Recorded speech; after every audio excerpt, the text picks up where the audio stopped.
Bonjour, je me prénomme Télios et serai votre narrateur principal sur la vertu stoïcienne. Poursuivons dès à présent sur ce désir de renouvellement. As-tu déjà eu cette sensation étrange, celle que la vie te tire dans toutes les directions à la fois, comme si, malgré tous tes efforts, tu n'arrivais plus à trouver ton équilibre. Tu avances, tu fais ce qu'il faut, et pourtant, quelque chose cloche. Si c'est ton cas, sache une chose, tu n'es pas seul.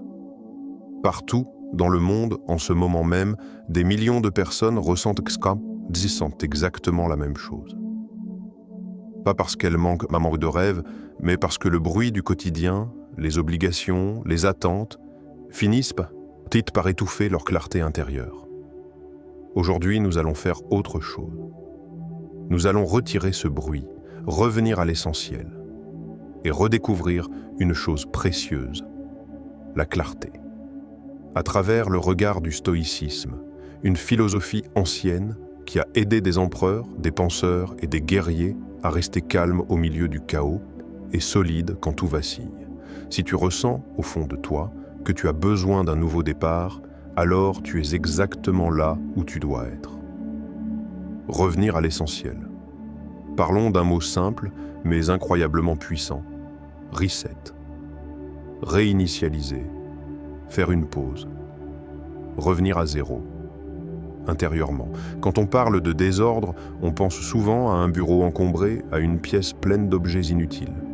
Mais le vrai désordre n'est pas là. Il est dans la tête, dans le cœur, dans toutes ces pensées accumulées sans qu'on s'en rende compte. Des peurs anciennes, des regrets, des rancunes jamais digérées, des doutes répétés si souvent qu'ils deviennent une habitude. Un jour, je me suis retrouvé exactement là. Tout allait bien en apparence, je respectais mes engagements, j'atteignais mes objectifs, et pourtant, mon esprit était saturé, comme un grenier rempli de cartons poussiéreux qu'on n'a jamais pris le temps d'ouvrir. Les stoïciens, comme Sénèque ou Marc Aurèle, insistaient sur une chose essentielle, simplifier pour voir clair. Pas seulement simplifier sa vie matérielle, mais surtout simplifier son monde intérieur. Il nous rappelle que beaucoup de nos souffrances ne viennent pas des événements, mais de ce que nous choisissons de garder en nous. Alors j'ai commencé à me poser des questions difficiles. Qu'est-ce que je garde alors que ça ne m'aide plus? Quelles peurs sont juste des habitudes déguisées? Quelles pensées méritent vraiment d'occuper mon esprit? Chaque pensée, chaque émotion doit être examinée, puis une décision doit être prise. Je garde ou je lâche. C'est là que le vrai reset commence. Réinitialiser, ce n'est pas fuir son passé. C'est refuser qu'il dirige encore ton présent. C'est comme préparer un jardin au printemps. On enlève les feuilles mortes, non pas parce que c'est agréable, mais parce que rien de nouveau ne peut pousser sinon. Chaque jour est une nouvelle chance. Une occasion de recommencer, de réaligner ta vie avec ce qui compte vraiment. Commence petit, un ressentiment à la fois, une peur à la fois, un doute à la fois. Chaque chose que tu enlèves fait de la place pour quelque chose de plus fort, la paix intérieure. Recommencer malgré les chutes. Maintenant, parlons de recommencement. Pas le recommencement confortable, mais celui qui demande du courage. Celui qui arrive après une chute, après un échec, après un moment où tout semble perdu. Il y a eu une période dans ma vie où tout s'est effondré. Un revers majeur, des années d'efforts réduites en poussière. La tentation était forte de rester à terre, de m'asseoir dans les ruines et de me dire « c'est fini ». Mais les stoïciens enseignent une vérité brutale et libératrice. Ce qui fait obstacle devient le chemin. Recommencer ne signifie pas nier l'échec, au contraire. Cela signifie le regarder droit dans les yeux et lui dire « tu ne me définiras pas ». Chaque échec contient une leçon que le succès ne peut jamais offrir. Alors j'ai recommencé. Pas avec de grands gestes, mais avec de petits pas. Un objectif simple, puis un autre. Chaque pas était une victoire silencieuse. Recommencer fait peur. Parce qu'on ne voit pas toujours clairement où l'on va. C'est là qu'intervient une pratique stoïcienne puissante, la prévisualisation du pire. Imaginez le scénario le plus difficile, non pas pour se faire peur, mais pour s'y préparer. Quand tu affrontes tes peurs dans ton esprit, elles perdent leur pouvoir dans la réalité. Recommencer, ce n'est pas ne jamais échouer. C'est refuser que l'échec est le dernier mot. Comme le phénix, tu peux renaître des cendres, plus lucide, plus fort. Reprendre la direction. Après avoir réinitialisé, après avoir recommencé, il reste une étape essentielle, se recentrer. Beaucoup de gens sont occupés, mais peu avancent réellement. Ils bougent sans direction, comme un bateau sans boussole. Le stoïcisme parle d'une chose précieuse, l'attention consciente. Choisis où tu mets ton énergie, choisir ce que tu laisses entrer dans ta vie. Se recentrer, c'est couper ce qui disperse, c'est dire non à ce qui ne t'aligne plus. Pose-toi cette question simple. Ce que je fais aujourd'hui me rapproche-t-il de la personne que je veux devenir? Si la réponse est non, alors il est temps d'ajuster. Pas demain. Aujourd'hui. Il n'est jamais trop tard pour redevenir celui que tu aurais pu être. Maintenir l'élan. La discipline silencieuse. Commencer est une chose, continuer en est une autre. L'enthousiasme s'éteint, la discipline reste. Les stoïciens parlaient d'endurance. Avancer même quand l'envie disparaît, découpe ton chemin, célèbre chaque progrès. Observe ce que tu as déjà parcouru. La gratitude renforce la volonté. Et surtout, n'avance pas seul. Le partage donne de la force, le temps du silence, quand tout s'arrête avant de recommencer. Avant tout véritable recommencement, il y a toujours un moment de silence. Un moment où plus rien ne pousse. Un moment où l'ancien monde s'effondre et où le nouveau n'est pas encore visible. Les stoïciens ne fuyaient pas ces moments. Ils les respectaient, car c'est dans le silence que l'on entend enfin ce qui était étouffé par le bruit. Si tu traverses une période où tout semble ralenti, où ta motivation est faible, où tu doutes même de ton chemin, ne te condamne pas. Tu n'es pas en train d'échouer, tu es en train de muer. La nature ne se presse jamais, et pourtant, tout s'accomplit. Le stoïcisme nous enseigne une vérité inconfortable. La transformation réelle est souvent invisible de l'extérieur, comme une graine sous la terre. Rien ne se voit, mais tout se prépare. Accepter la fin pour permettre le commencement. Beaucoup de personnes veulent un nouveau départ sans accepter que quelque chose doive mourir. Une version d'eux-mêmes, une illusion, une attente irréaliste, un rôle qu'ils jouent depuis longtemps, qu'ils jouent depuis trop longtemps. Mais aucun recommencement n'est possible tant que l'on s'accroche à ce qui n'existe plus.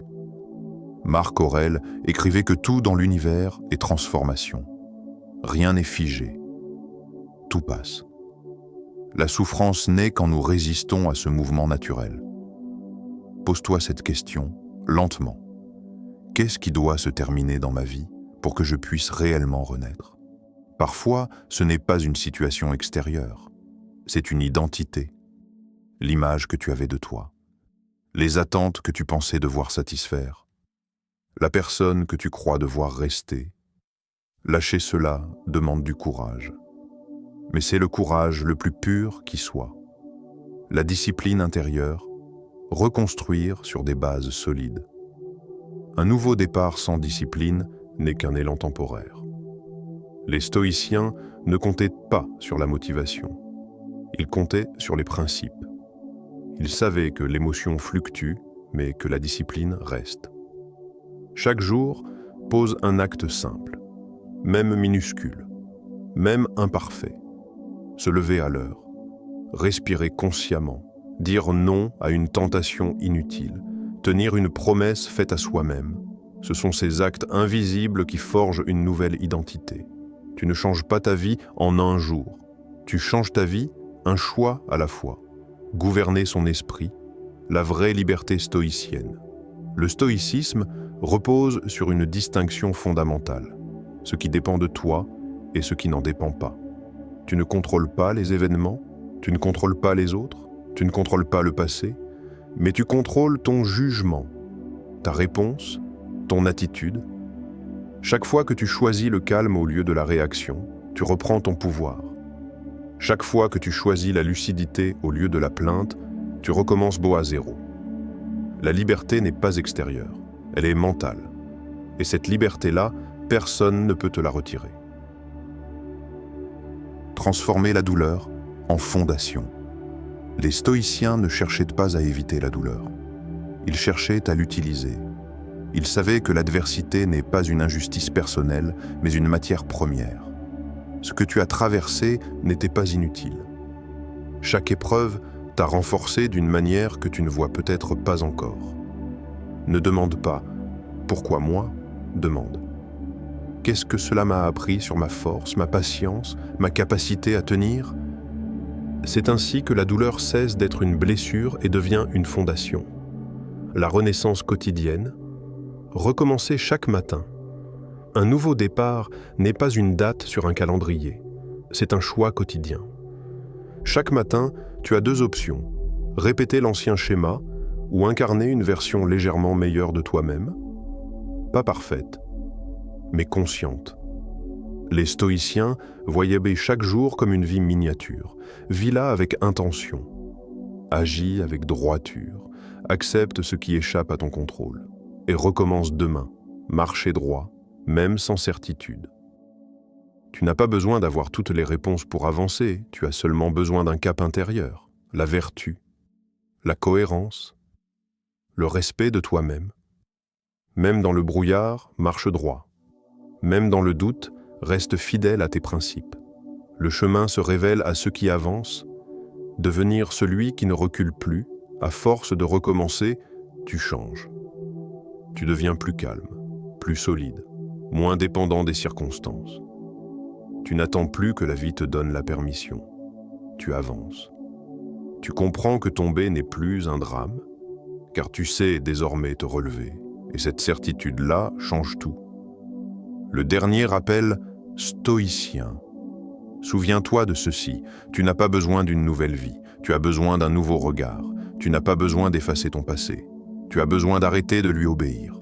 Le stoïcisme n'est pas une fuite, c'est une colonne vertébrale, alors avance, lentement, mais fermement. Recommence autant de fois que nécessaire, car tant que tu te relèves, tu es vivant, et tant que tu choisis la lucidité, la discipline et la dignité, tu es déjà en train de renaître. Le vrai nouveau départ, un nouveau départ n'est pas un événement spectaculaire. C'est une décision intérieure, silencieuse, ferme. Comme le disait Marc Aurèle, il faut peu de choses pour vivre heureux. Tout est déjà en toi. Alors pense comme un stoïcien, relève-toi comme un guerrier et transforme ta vie, pas en une fuite du passé, mais en une renaissance consciente. Ton prochain chapitre commence maintenant, avec une seule décision, recommencer.